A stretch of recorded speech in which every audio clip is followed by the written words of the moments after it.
Bismillahirrahmanirrahim. Assalamualaikum warahmatullahi wabarakatuh. Bismillahirrahmanirrahim. Alhamdulillahirabbil alamin. Wassalatu wassalamu ala asrofil anbiya'i wal mursalin wa ala alihi wa sahbihi ajma'in. Amma ba'd. Apa kabar anak-anak? Semoga kita tetap dalam lindungan Allah Subhanahu wa Ta'ala dan terhindar dari wabah musibah apapun. Amin, amin ya Rabbal Alamin. Pada pendidikan agama Islam dan budi pekerti pada semester genap bab 1 tentang iman kepada kitab-kitab Allah. Semoga dengan pembelajaran ini nanti anak-anak sekalian akan bertambah faham tentang pentingnya mengimani iman kepada kitab-kitab Allah Subhanahu wa Ta'ala. Untuk mengawali kegiatan belajar hari ini, marilah bersama-sama berdoa dengan membaca Bismillahirrahmanirrahim. Alhamdulillahirabbil alamin. Arrahmanirrahim. Maliki yaumiddin. Iyyaka na'budu wa iyyaka nasta'in. Ihdinas shiratal mustaqim. Shiratal ladzina an'amta 'alaihim ghairil maghdubi 'alaihim waladdallin. Amin. Raditu billahi rabba wa bil islami dina wa bi Muhammadin nabiyya wa rasulah. Rabbi zidni ilma warzuqni fahma waj'alni minas sholihin. Amin. Selanjutnya, adapun kompetensi dasarnya adalah ini, standar kompetensi meningkatkan iman kepada kitab-kitab Allah. Kompetensi dasar 1.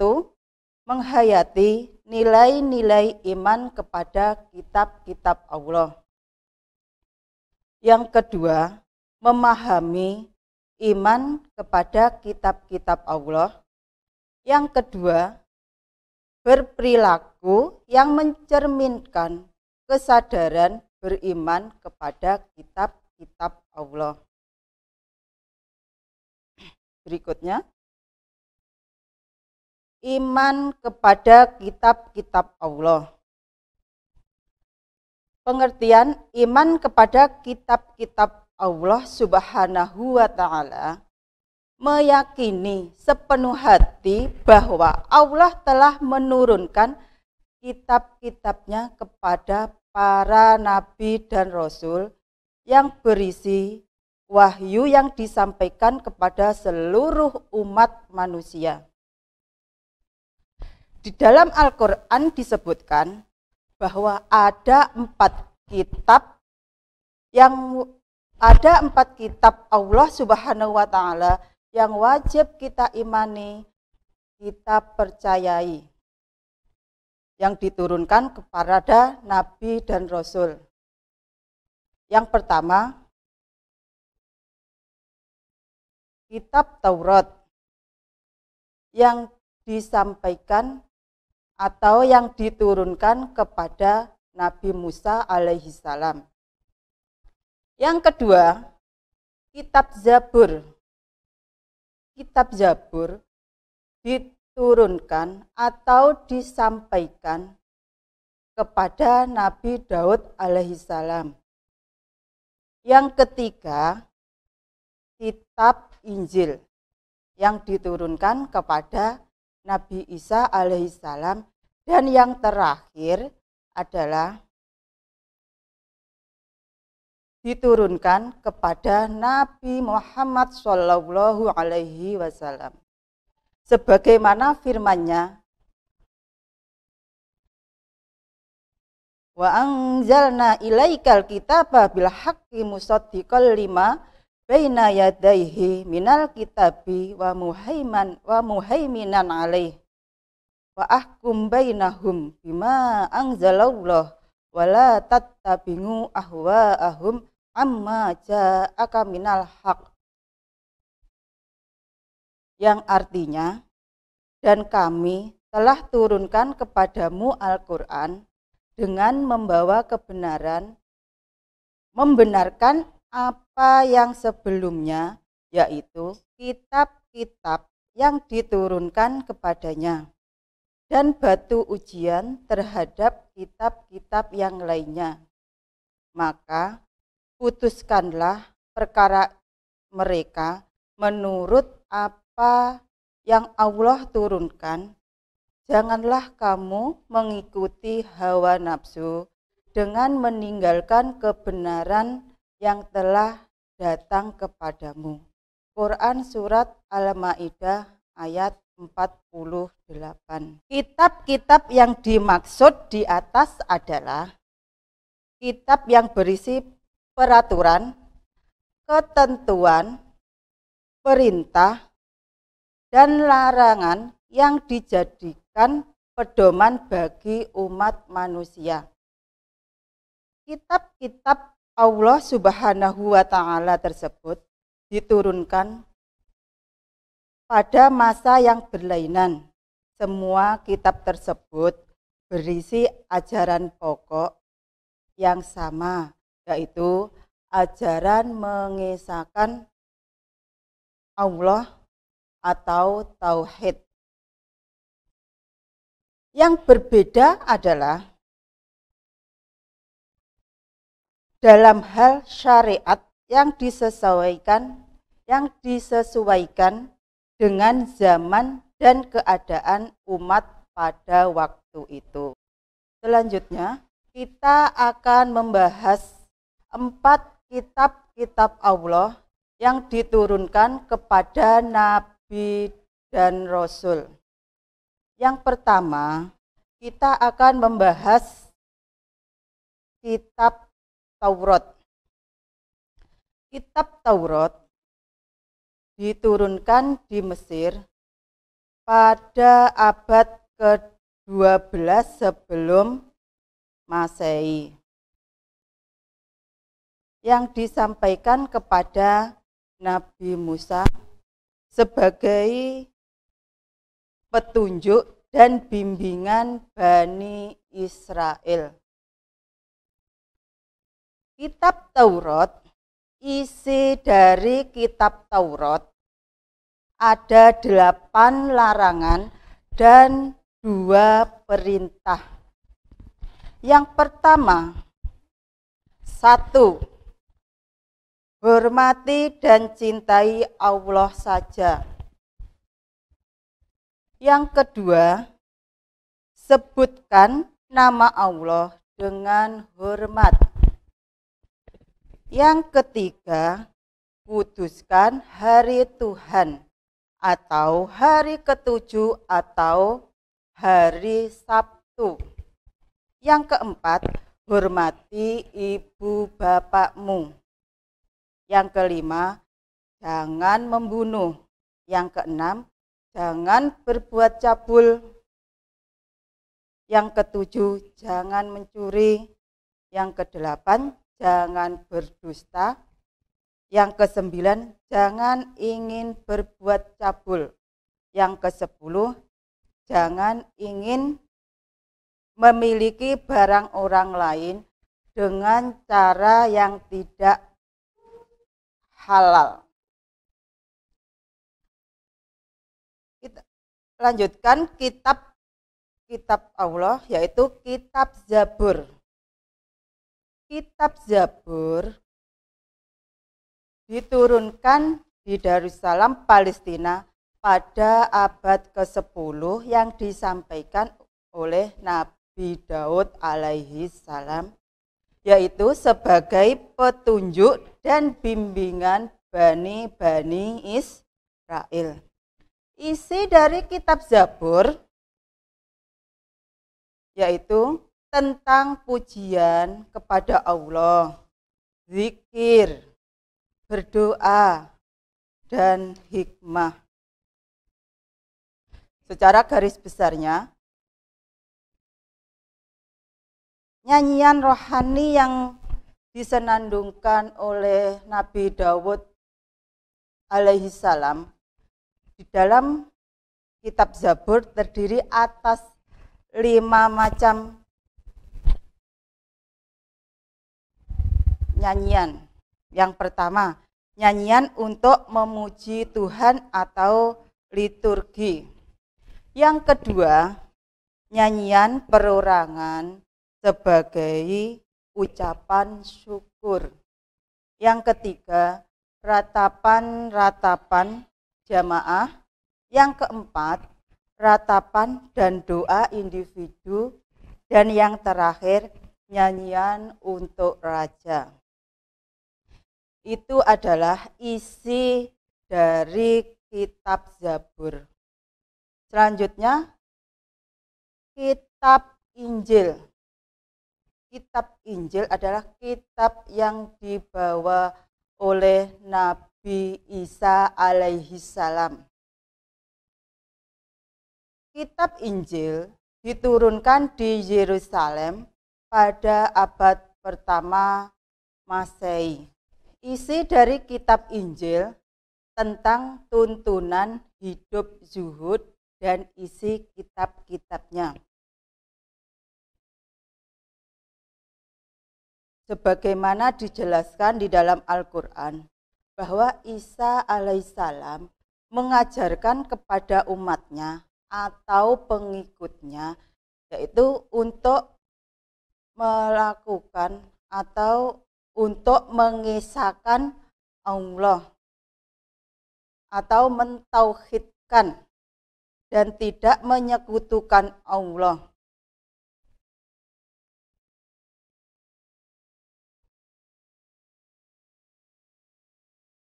Selanjutnya, kitab terakhir, yaitu kita membahas kitab terakhir yang diturunkan Allah Subhanahu wa Ta'ala, yaitu kitab Al-Quran. Kitab Al-Quran diturunkan kepada Nabi Muhammad Shallallahu Alaihi Wasallam. Kitab Al-Quran diturunkan di Makkah dan di kota Madinah pada abad ke-7 Masehi.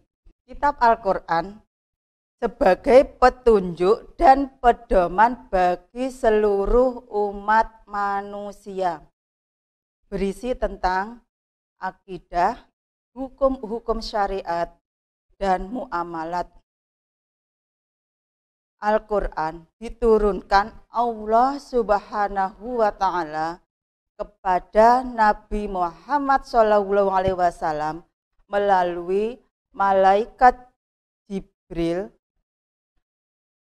dan diturunkan tidak sekaligus, melainkan secara berangsur-angsur. Waktu turunnya Al-Quran selama kurang lebih 23 tahun atau tepatnya 22 tahun, 2 bulan, 22 hari.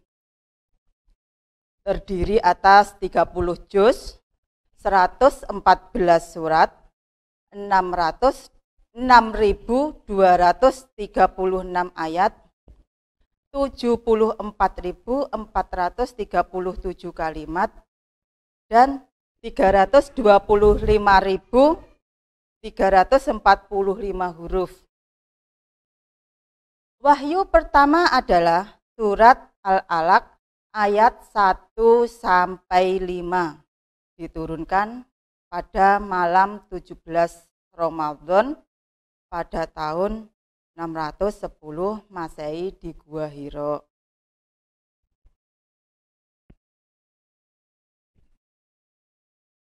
Berikutnya kita membahas tentang keistimewaan Al-Quran. Adapun keistimewaan Al-Quran atau keistimewaan kitab suci Al-Quran adalah sebagai berikut.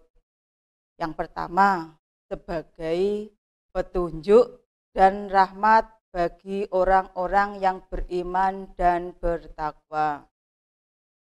Yang kedua, sebagai informasi setiap umat bahwa Nabi dan Rasul mempunyai syariat atau aturan dan cara masing-masing di dalam menyembah Allah. Yang ketiga, Al-Quran sebagai kitab suci terakhir dan terjamin keasliannya. Yang keempat, Al-Quran tidak dapat tertandingi oleh ide-ide manusia yang ingin menyimpangkannya.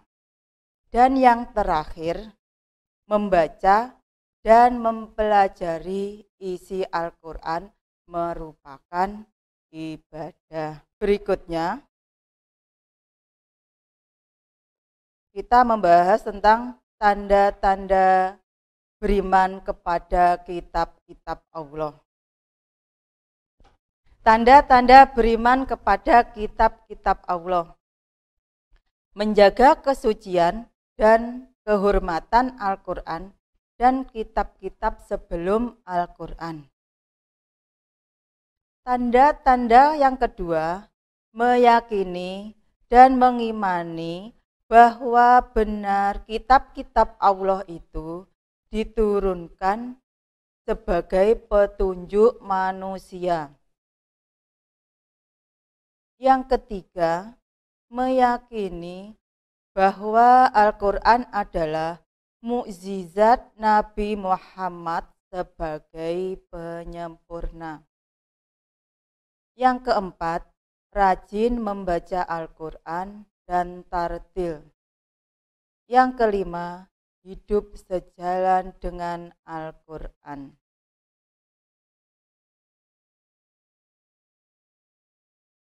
Berikutnya, kita membahas tentang contoh-contoh perilaku kepada kitab-kitab Allah. Sebagai seorang muslim, kita harus mengikuti atau berperilaku atau mengikuti contoh-contoh apa yang ada pada kitab-kitab Al-Quran. Yang pertama, 1. Membaca Al-Quran secara disiplin setiap hari. Misalnya, selepas sholat maghrib atau selepas sholat subuh ataupun waktu-waktu luang, itu kita usahakan untuk membaca Al-Quran. Yang kedua, mentadaburi ayat-ayat Al-Quran. Tadabbur artinya menghayati, merenungi, memikirkan kalam Allah sehingga akan bertambah keimanan dan kedekatan kepada Allah Subhanahu wa Ta'ala. Setelah mentadaburi, maka harus dibarengi pengamalan. Artinya, menjadikan Al-Quran sebagai petunjuk hidup dengan melaksanakan perintah, menjauhi larangan-larangannya yang ada di dalamnya. Contoh yang terakhir, mendirikan sholat, berbakti kepada orang tua, mengasihi anak-anak yatim, melaksanakan sedekah pada fakir miskin, menuntut ilmu dengan giat, dan sebagainya adalah cara konkret perilaku yang mencerminkan iman kepada kitab-kitab Allah.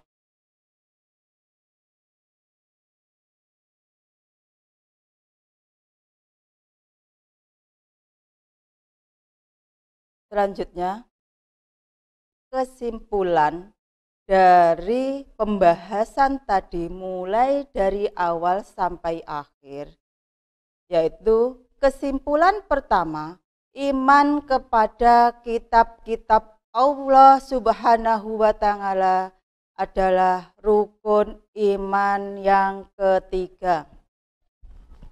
Kesimpulan yang kedua, iman kepada Allah adalah meyakini dan membenarkan bahwa Allah Subhanahu wa Ta'ala telah menurunkan wahyu kepada Rasul yang termuat di dalam kitab-kitabnya, yaitu kitab Taurat, kitab Zabur, kitab Injil, dan kitab Al-Quran.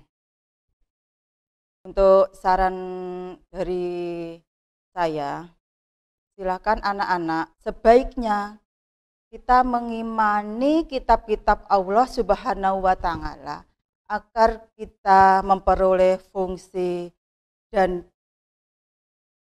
sebaiknya kita mengimani kitab-kitab Allah Subhanahu wa Ta'ala agar kita memperoleh fungsi dari beriman itu sendiri.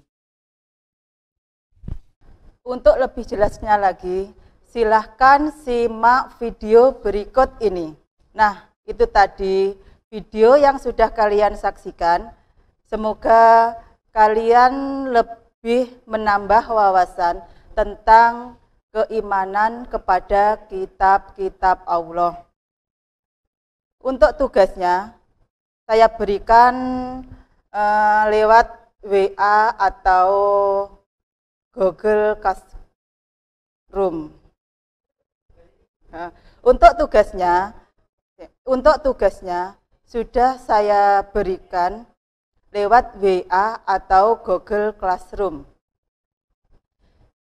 Jika ada pertanyaan, silahkan hubungi saya, bisa lewat WA atau kolom komentar di bawah ini. Baiklah, cukup sekian pembelajaran hari ini. Semoga bermanfaat bagi kita semua. Ihdinas syiratal mustaqim. Wassalamualaikum warahmatullahi wabarakatuh.